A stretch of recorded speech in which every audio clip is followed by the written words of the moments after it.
Jack Smith, and sometimes in counseling, we have people who come in who are in relationships. They're in dating relationships, and one thing that I'm discovering about relationships is when you're dating, it sets the pace for the rest of the marriage. So hypothetically, if you're talking to a young lady who is in a relationship but not being pursued, what would you say to her? He's probably not going to pursue Kick him to the curb. ever. No.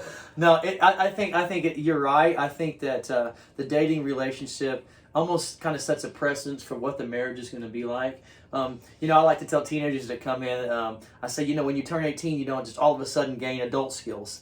You're the same kind of adult you are as a teenager. This is the same way the wedding goes. You don't all of a sudden say, I do, and then all of a sudden now you're a great husband or a great wife. You're going to be the same kind of spouse that you were boyfriend or girlfriend. It starts with a place of knowing that you're worth being pursued. If you don't know that, it's certainly not going to come from another person.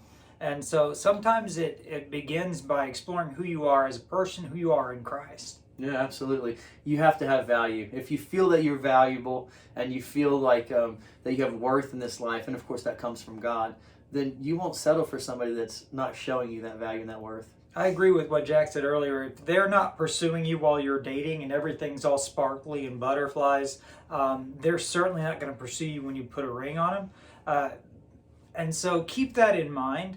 Now, if there's anything in the world that might be worth changing over, love's a pretty darn good motivator.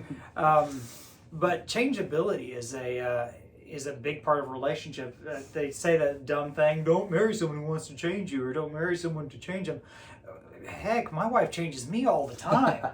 I think you just got to be realistic about it and say, and for instance, if you're dating somebody and he might drink alcohol a little more than you'd like, you can't just say, well, when we get later in life, he'll stop.